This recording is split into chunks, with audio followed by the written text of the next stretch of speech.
Vamos para a solução do exercício 3 da atividade 4. Talvez esse exercício de toda a série de exercícios dessa atividade, que são 13, eu considero talvez um dos mais complexos, né?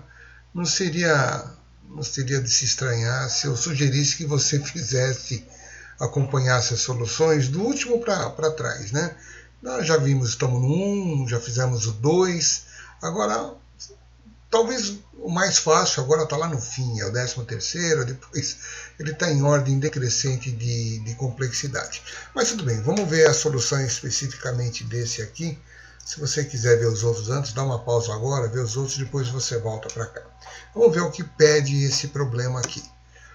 Faça uma função chamada MMC, que calcule o mínimo múltiplo comum de dois números inteiros positivos dado. Implemente na função main o código necessário para a utilização dessa nova função. Sugestão: utilize a função primo desenvolvido no exercício anterior. Aliás, no exercício anterior a função eu chamei de isprimo. Nós vamos tentar fazer dessa forma. Bom, para fazer isso, primeiro você tem que lembrar, recordar, se é que você esqueceu, como é que se tira o MMC de dois números. Então vamos por partes aqui. Vamos pegar um exemplo. Vamos calcular o MMC entre 6 e 8. Então como é que você faz? Você escreve o 6 e 8 e passa um traço. Como você tem aqui o 6, o 8 e passa um traço. Bom, agora você tem que fazer uma série de divisões. Você começa a dividir esses números por números primos que você vai colocar aqui. Começando do primeiro número primo, depois o próximo número primo e assim por diante. Bom, o primeiro número primo que existe é o 2. Então, você dá uma olhada se um desses dois números, ou os dois, são divisíveis por 2. Então, vamos ver. Dá para dividir por 2? Sim, os dois são divisíveis por 2. Então, o que você faz? Divide o 6 por 2, que vai dar 3. Divide o 8 por 2, que vai dar 4, e anota os novos valores aqui. Aí você olha para esses números e pergunta se algum deles ainda é divisível por 2. O 3 não é, mas o 4 é. Então o que você faz? Você coloca o 2 aqui, novamente, e faz a divisão. Na hora de dividir, 3 não dá para dividir por 2. Eu estou só em busca de divisões que dão certo. Isso não dá exato. Então o que você faz? Você simplesmente repete o 3. Repete. Não deu para dividir, repete. 4 dá para dividir por 2? Dá. 4 por 2 dá 2. Aí você olha novamente os resultados, vê se algum deles continua sendo divisível por 2. Bom, o 3 não é, mas o 2 é. Então o que você faz? Você coloca o 2 aqui. Agora você faz a divisão. 3 por 2 não dá. Então você vai colocar 1. Você repete o 3, aliás. E o 2 por 2 deu 1. Bom, como esse número aqui agora é 3. Esse número é 1. Esse não é divisível por 2 e nem esse é divisível por 2. O meu objetivo é chegar todo mundo aqui em 1. Você tenta pegar o próximo número primo. Bom, qual que é o próximo número primo de 2? É o 3. Então você põe o 3 aqui. E aí você divide 3 por 3, dá 1. E esse já estava com 1, você não faz a divisão. Quando todo mundo aqui embaixo chegou com 1, você já está em condições de calcular o MMC. Como é que você faz? Você passa um traço aqui. Agora você vai fazer umas contas com esses números. Que conta você faz? Faz esse vezes esse. Então, 2 vezes 2 dá 4. O 4, você faz 4 vezes 2. Então, esse vezes esse dá 4, esse vezes esse, 4 vezes 2, 8. E por último, o 8, que é 2 vezes 2, 4 vezes 2, 8, vezes 3. 8 vezes 3, 24, você anota o resultado aqui. Então, 24 é o MMC de 6 e 8. Bom, para fazer um programa que calcula o MMC entre dois números, eu tenho que ter esses conceitos aí na cabeça, né?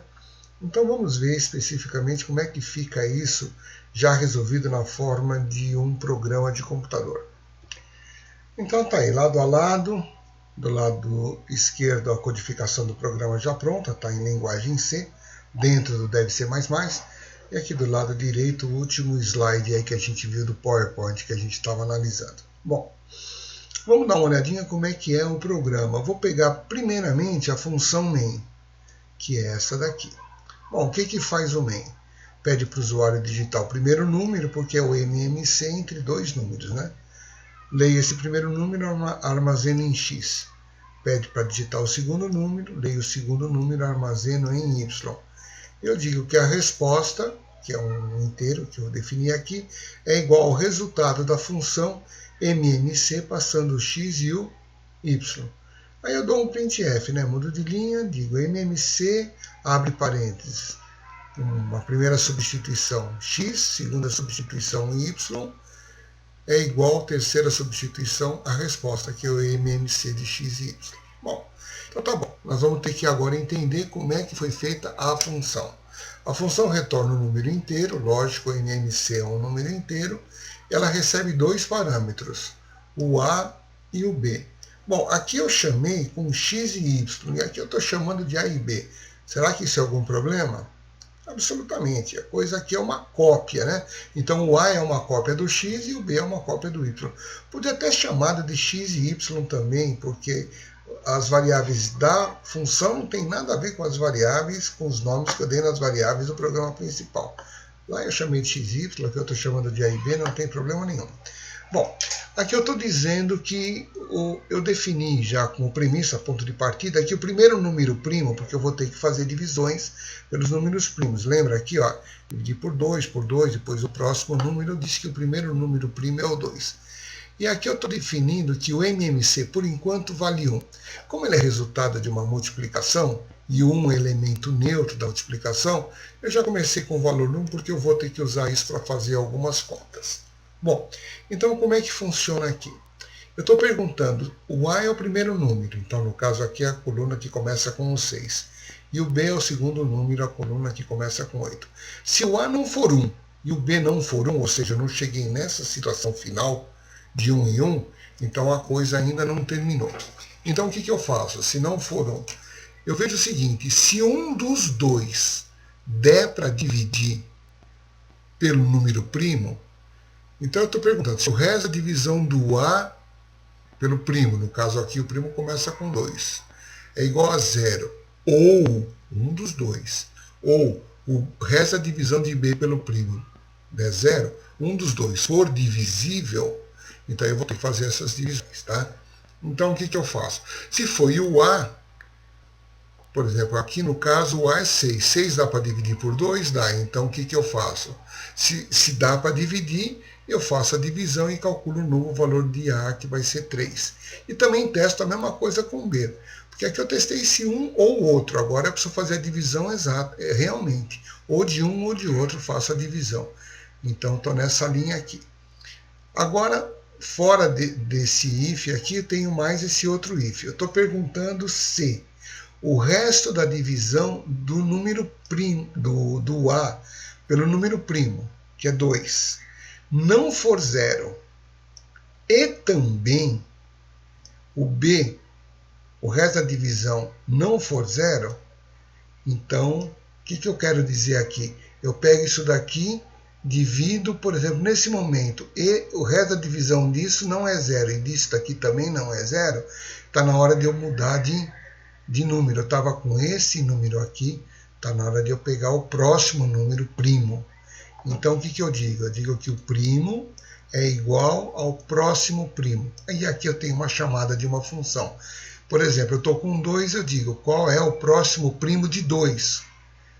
Bom, é uma função. Vamos ver, essa função está codificada aqui em cima. O próximo primo, por exemplo, se eu estou com 2, eu somo 1, pego 3. Enquanto, aí eu vou testar se o 3 é primo ou não. Lembra que a sugestão do programa dizia, utilize a função primo do exercício anterior? Então, eu estou perguntando, do 2 eu peguei o 3, aí eu vou perguntar se o 3 é primo. Se ele é primo, enquanto não der 0, é porque eu não cheguei num próximo número primo. Eu somo 1, no caso do 2 eu já chego direto no 3, mas do 3 eu chegaria no 4, que não é primo, enfim. esse próximo primo vai trabalhar até ele encontrar um número próximo primo. Aí, quando ele pega o próximo primo, ele volta para cá. Então, isso fica como o primo agora passa a ser o outro. No caso aqui, quando é 2, passa a ser 3. Depois de eu esgotar todas as divisões por 3, se tivesse mais de uma, eu tentaria o próximo primo. O 4 não é primo, ele ia parar no 5 e assim por diante. E vai dividindo, dividindo. Enquanto um dos dois der para dividir, faz as divisões até aqui embaixo todo mundo chegar no 1. Bom, veja que, além disso, toda vez que eu estiver mudando aqui, eu estou pegando o novo MMC, dizendo que ele é o que ele está valendo vezes o primo. Então, como ele começou com 1, então na primeira vez eu vou multiplicar por 2. Quando voltar aqui, continua sendo 2. Quando voltar aqui, aí passa para 3. Aí vai multiplicar por 3. Então, ao invés de deixar para fazer esse cálculo tudo depois, à medida que eu vou obtendo esses valores, 2, 2, 2, 3, eu já estou multiplicando aqui para não ter que guardar isso num array, já estou fazendo essas contas. De tal forma que quando esse while terminar, eu retorno aqui o MMC, que ele vai me colocar aqui nessa resposta, e vai colocar aqui. Eu vou, inclusive, agora compilar e testar com esses mesmos dois números, né? Então, compilar e executar. Vou fazer com o número 6 e o número 8. Então, vamos lá. Digite o primeiro número, 6. Digite o segundo número, 8. O MMC de 6 e 8 é 24. Então, como a gente estava prevendo, o MMC de 6 e 8 dá 24.